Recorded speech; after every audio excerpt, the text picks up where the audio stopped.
You're tuned in to the HR Bandit podcast, your one-way ticket to the latest and craziest in the world of work. In partnership with Timber Media, Podcaster for India Inc. is sponsored by Adrenaline E-Systems Limited. Hey, welcome to HR Bandit, the show where we talk about the latest from the world of work. This is your host, Ankita, and I'm so glad to have you tuning in today. If this is your first time, a huge welcome. If this is you returning, you know you're one of my favorite folks. And you've probably noticed we haven't been around as much as we would have liked to. Now, this isn't because I've been slacking. It's because I've been noodling away on what season 2 should look like. This is episode 25. We've been around for 2.5 years, and it's time to switch things around. Now, you'll still have me, and we will still be talking about the top 3 things that have been happening in the last 30 days. But instead of a guest every single episode, I will be joined by one of my favorite HR peers ever. And she is taking on the role of co-host. Now, every single month, the two of us will jump on a call, on a recording to discuss what's new, our views, and our big takeaways from the 3 topics. We will still have guests, but they'll most likely be around once a quarter. We'll call them in for something that we'll call our big dives, that are topics that need more time and a little more of an expert opinion. However, we'll learn more about what the future looks like. This is episode 25, and it's still going to be a classic. So without further ado, we're going to first introduce you to our new co-host and then the top 3 topics of the day. So let me introduce you to Apurva Singh, a voice that you will get a little more familiar with over the next 12 months. Now, Apurva is a senior HR business partner and talent management lead with Amazon based in the Bay Area, US. She supports and manages the talent function for global teams within the devices business, and she carries an extensive work experience of having worked with organizations like the Aditya Birla Group, which is a giant Indian conglomerate. She's also worked with an Indian startup and now Amazon. Apurva is passionate about HR technology and also a strong proponent of mental health at the workplace. From what I know of her, she's also very passionate about diversity, equity, and inclusion, and is a mentor to several budding HR professionals. Apurva, how are you doing today? I'm doing good, and even better now that I'm sitting next to you, well, virtually next to you as your podcast co-host. Listeners, let me tell you that throughout the time Ankita and I were colleagues, I really admired her ability to come up with innovative ideas.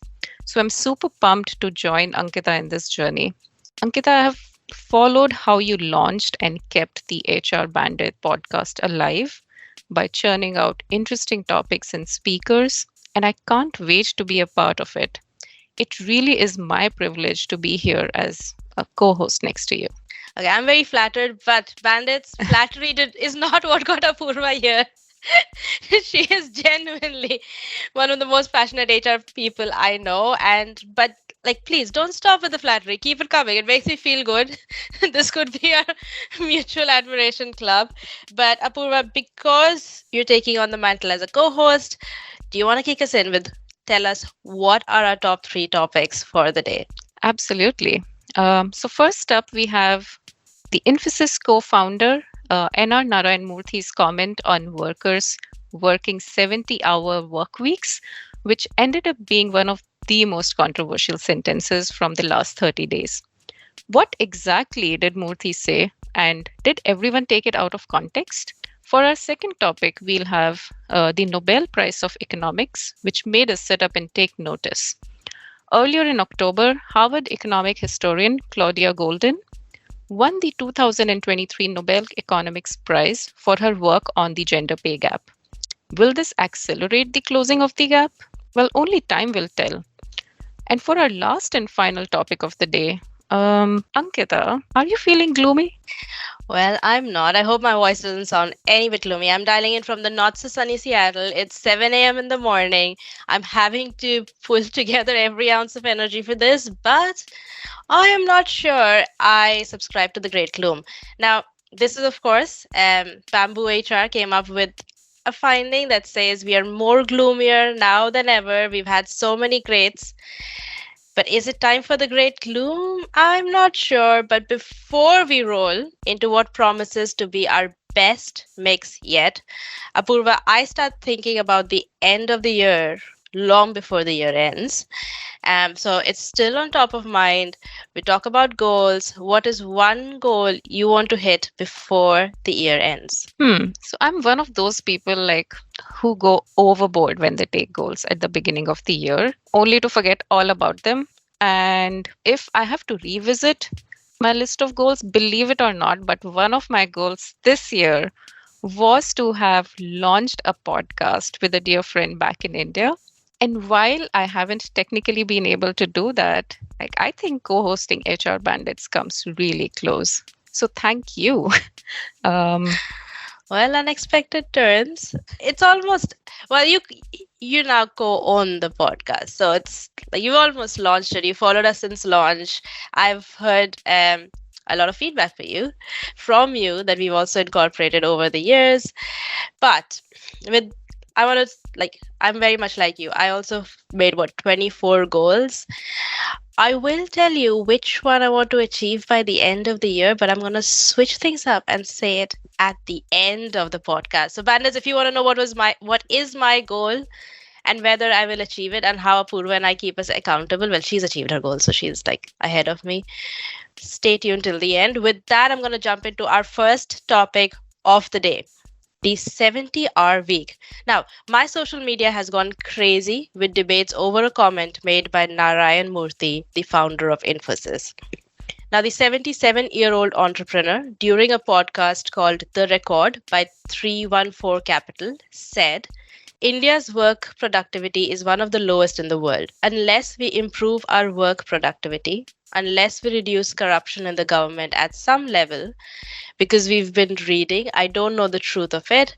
Unless we reduce the delays in our bureaucracy in taking this decision, we will not be able to compete with those countries that have made tremendous progress. So therefore, my request is that the youngsters in our country must say, this is my country, I'd like to work 70 hours a week.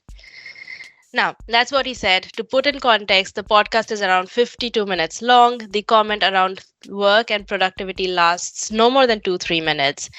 And going by the debate it has sparked, I don't know how many of these debaters have sat and heard the entire episode.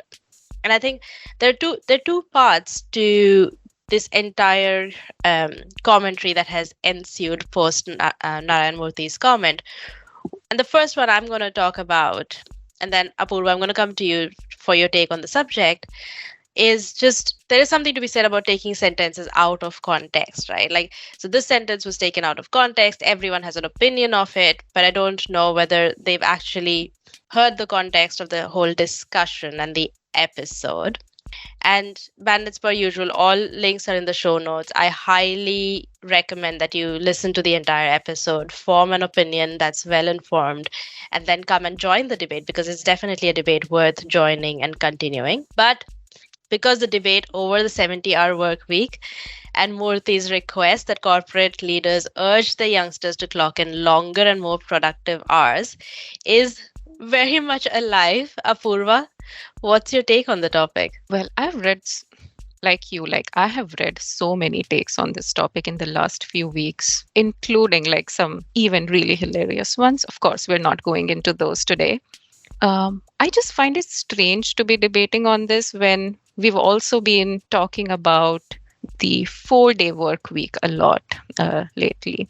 However, if I have to talk about my personal opinion, so I recently read Deep Work by Cal Newport, and I liked it so much. By the way, I'm now rereading it. Cal Newport says in that book that 4 to 5 hours is the human limit of intense focused work in a day. 4 to 5 hours. While not all work requires deep focus, but even if you throw in like 4 to 6 additional hours of shallow work, which is work like checking your Slack, answering emails, hopping onto meetings, it still doesn't take it to 14 hours a day. We are living in a time where we are faced with so many distractions. If you look at the youngsters, there's things like Instagram, TikTok, internal organizations' communication mechanisms like Slack and to name a few. I think we need a movement to reclaim the attention of youngsters and to make those 7 to 8 hours that they work in a day as productive as possible, rather than telling them, hey, work more. How much? So work for 14 hours so that you're probably productive for 7 to 8 hours. I would rather reclaim people's attention spans and spend efforts there. Yeah, and I think you bring a very pertinent point about attention spans, and that's a total, like, if we dive into that, it's going to take us an entire episode in itself. And that is pertinent, right? So when I was listening to the episode, Murthy's frustration lies with the fact that he's read or learned somewhere that India's productivity is the lowest. And he has given multiple probable solutions, right? Like he's said at the end of the day, we need to be more productive. It could be by reducing bureaucracy, tackling corruption. And he knows that youngsters can probably do only so much in that space. So he's basically like, and they should say, I want to work 70 hours a week. And I think my issue is less with the 70-hour work week thing than with the fact that he has asked corporate leaders to encourage that thing, right? Because in many of these debates, I've heard some people jump in and say, no, if you were to add all of what we could call work and not just our day jobs, right? So if I was to, for example, personally, if I was to put together my day job plus the 2 podcasts plus writing plus all my household chores and everything else, I am doing 70-hour work week, right? Like in that case, and it's what divided over 7 days versus 10 hours a day, mix of day job, off day job, personal work, which I could have otherwise outsourced, it may add up to 70. But the corporate world is definitely not getting 70 hours out of me. So that's, I think we can debate that a little bit, but I'm going to share a little bit about how many hours of work, when we naturally think of our day jobs, people around the world are clocking in.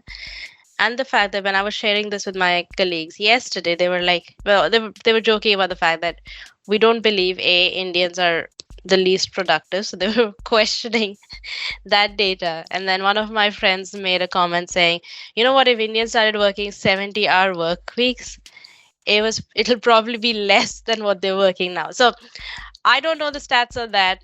We could do whatever we want, but here's the number of hours that people clock in at a day job. So the United States works roughly 36.4 hours weekly. South Korea does 37.9.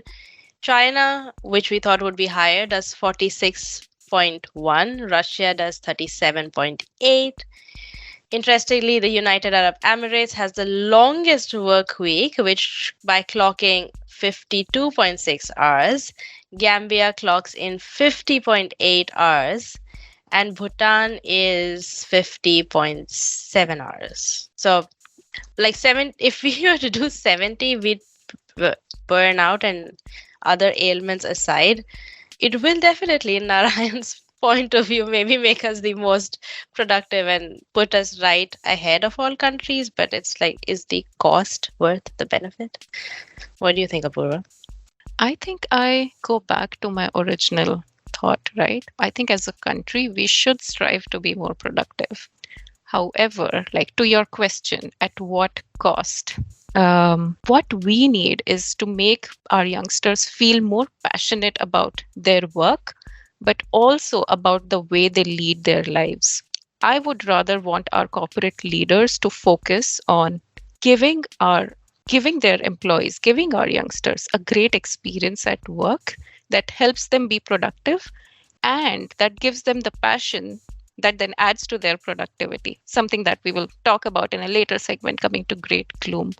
But I worry that if the narrative gets shifted to productivity being only measured in the working hours, it's not going to serve the purpose.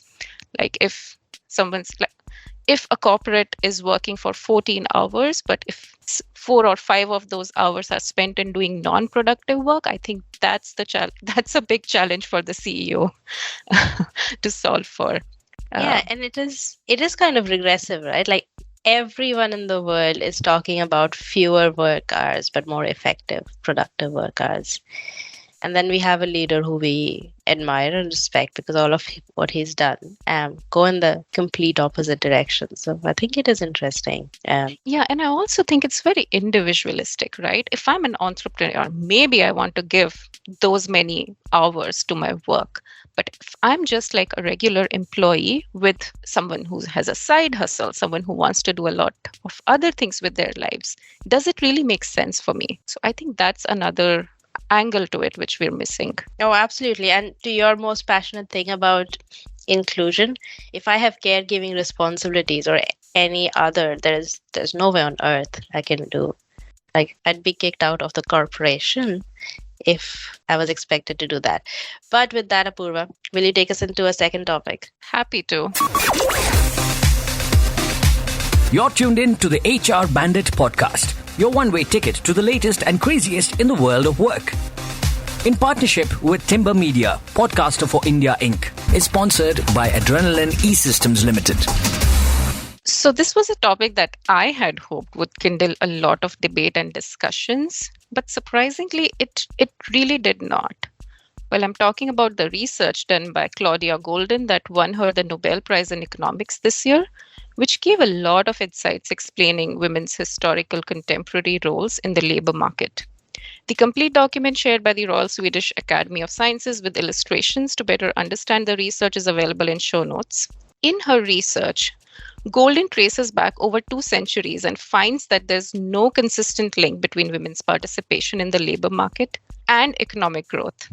I'm just taking a pause and repeating it. She finds there's no consistent link between women's participation in the labor market and economic growth. Her correction of data reveals that, surprise, surprise, women were more involved in the workforce before the Industrial Revolution. I found it interesting that a major reason for this was because prior to Industrial Revolution, women contributed to work like farming or cottage industries, which they could do from home while taking care of their caregiving responsibilities. With the Industrial Revolution, there was a demand for people to step out of their homes to work, and that's what led to a drop in female workforce participation. What else about the research caught your attention, Ankita? Purva, you've definitely done a lot more deep dive into her research than I have. So I'm going to take some of the cliff notes that you've sent across to me earlier, and I found that really fascinating because the report is a really intensive one, obviously, because it led her to winning, and it paints a very good picture about the start of the gender pay gap, because like you said, it wasn't always around, and why it persists. And I think the why it persists question is something we try and deal with every single day. So she finds that during the Industrial Revolution and the rise of administrative roles until the 1930s, the gender earning gap saw a significant reduction. And then from the 1930s to 1980s, despite there being economic growth, increased education amongst women, the earning gap remained pretty stagnant. And this is because pay discrimination, that is the difference that can't be explained by observed differences like productivity, education, and age that affected women, increased significantly with the growth of service sector. And I think the service sector itself is really interesting in general about how compensation works there. But prior to the service sector, women worked in sectors where wages were rewarded on a piecemeal basis. So if you worked for an hour, you'd get paid X.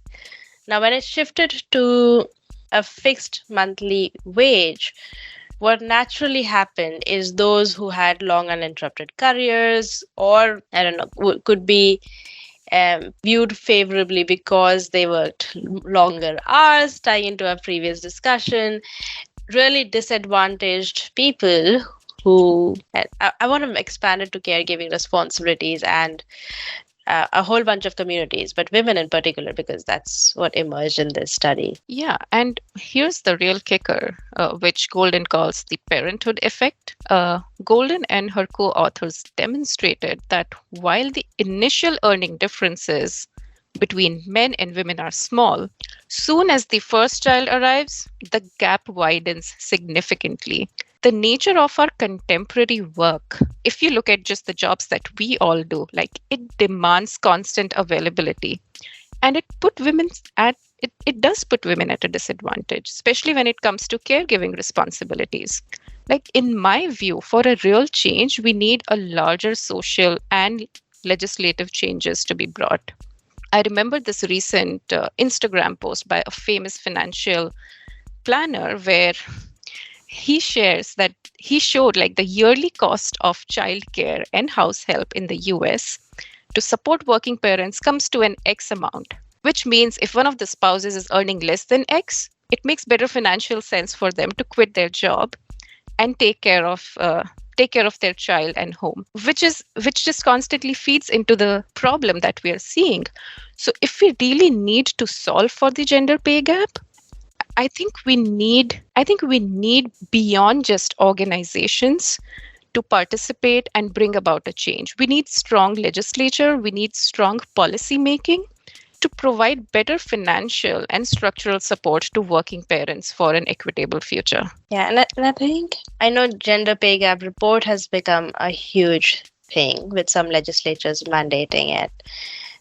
But over time, there are so many things that we're discovering, and I can speak to Europe and Ireland in particular, where we've seen a pension earning gap, right? Like this post-retirement support difference for men and women, because men have a longer continuous career, they have predictable pension contributions, they have like a bigger bucket at the time of retirement, whereas women, because they've not been privileged enough to have like a regular pension contribution with gaps coming in, their end of retirement bucket or at the time of retirement bucket is much smaller. So it has an impact in so many different ways that we're still like wrapping our heads around. So I'm really, really hopeful that even if it hasn't made it into mainstream discussion as much as we'd hoped, it does get into at least discussion while making policies, to your point. I know you're really passionate about this topic, Apurva. Is there something more you want to add? Or do you want to talk about us being really gloomy? Well, I know you have a very different take on the point regarding the great gloom. So let's just jump right into it. Okay. Well, I said I'm not gloomy, right? However, when my sentiment comes to my work, it might be slightly different. I have a whole bunch of energy because I'm meeting a lot of my HR team members here. But this is something that caught both Apurva and my eye. It was really fascinating to me when you were talking about what are the three things that really caught our attention this month. The great gloom came, like both of us noticed this set of research. And then when I looked into it, it really set me off. Now, if you've been around listening to this podcast or reading my blog for a while, you probably know that whenever there's a discussion saying organizations are responsible for employee happiness, it really sets me off. I don't think organizations are responsible for keeping employees happy. That is not the job of an organization, because two folks can have the exactly same experience. One could and have two completely different emotions related to it. So it's not happiness. I went into the research by Bamboo HR to try and find out. So they call it the Employee Happiness Index, right? So they've been measuring this from 2020 to 2023. They have reported that the employee happiness has been going down steadily, with a notable 11% drop in overall satisfaction scores, a rate that is supposedly 15 times faster than the previous 2 years combined in the last 11-12 months. Now, the question they have actually asked employees is your Net Promoter Score question. So it's a question that says, would you recommend this organization to others and why, right? And they have said that NPS score is equal to employee happiness. And they're marketing it as the Employee Happiness Index. They're asking companies to subscribe to it. And then, of course, because we've said employees are extremely unhappy, thus we are in the great gloom, which is complete a complete mislabel of what's going on. Now, of course, it's caught attention, and we can give them credit for actually talking about why employees might be disillusioned with their organizations. But if I had a choice, this episode is the last time I ever want to hear about this research and the great gloom. Apurva, what's your take on this? Well, I won't say I completely disagree with what you said, but I don't completely agree either. I am a huge proponent of holding organizations responsible for the experience that they provide to their employees. So if there are studies showing that employee sentiment is on a decline, I think they should be doing something about it. However, if I also go back, I also wonder, hey, which was the last report which actually said that employee happiness is growing? like I don't remember any. But keeping that aside, a takeaway for me from this, not just this report, but general discussions around employee sentiment has been that we need to, organizations need to adopt an approach that's a little different from how they have solved for employee related challenges in the past. For example, take RTO, for example, return to office. And I know, Ankita, you're giving me the eyes on this topic, so we're not debating RTO at all. However, just taking that as an example, there was a recent LinkedIn survey which showed a clear difference in preference of working from home among Gen Z, millennials, and Gen X. However, organizations have given a blanket policy that applies to everyone in the company. I think what's required is a more nuanced approach when it comes to rolling out policies or practices in organizations, rather than a very homogeneous approach which bucketizes everyone in the same group. How many times have we seen an employee survey being analyzed, we picking up what's the most common element out of that survey and then solving for it? I think we need to do differently. We need to identify employee segments from who are responding to these surveys and then find what works best for those segments and solve for them individually. It's much easier said than done. I recognize that, but I think that's where we need a real change. No, absolutely. There is no topic I agree more with having segregated data, right? I think the biggest gap in surveys right now, and you of course brought out generational segregation data. I was thinking about genders. You can clearly tell, right? Well, my thing is, if you want to be inclusive, we don't have gender segregated data. We don't have racial segregated data. Of course, in some countries, you can't do it.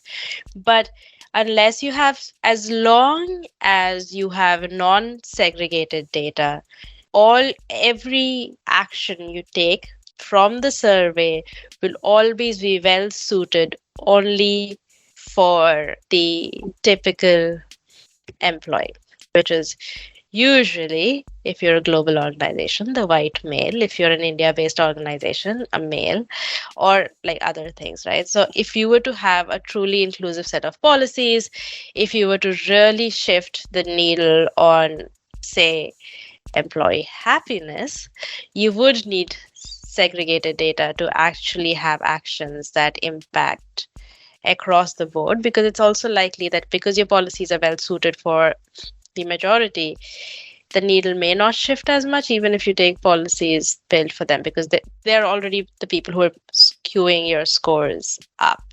That's my opinion. And I really hope to see more segmented data in the future. And to your point, Apurva, that you started with, employees do own employee experience. Right? It is a concerning sign when the Net Promoter Score is dropping.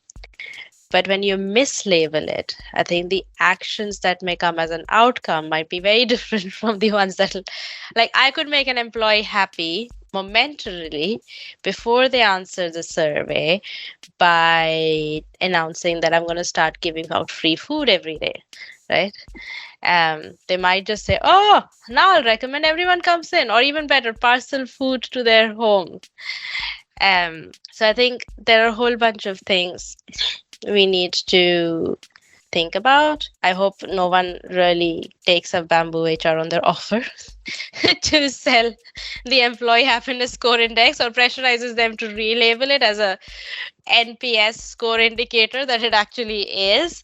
But I'm going to get us closer to the end of the 3 topics. Apurva, do you have a take on this, or what was your favorite? What's the one of the 3 that you think we should definitely continue talking about?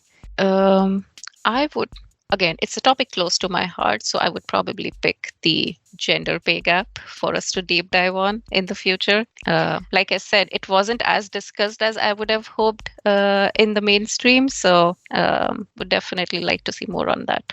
I agree. I think the 3 topics that took maximum airwave, at least from our point of view, was the 70-hour work week. We don't think that's a possibility for corporate leaders to drive down. And if they do, they're making a big mistake. The economics Nobel Prize, which we 100% should continue the conversation on. And the great gloom, which I hope is not a term we hear again. But Apurva, here's what we should do. Because you and I are going to come back every single month starting this. Every time there's a new great, you and I need to take a shot of the alcohol of our choice. I know there's no video attached to this podcast, but I'm going to record it on our phone and I'm going to post it on our social media handles. And hopefully 2024 will not have many more greats. I'm kind of tired of it. But before I let you go, Apurva, I know I haven't prepped you with this question, but is there a term from 2023 that you absolutely do not want to hear in 2024? I just gave you mine.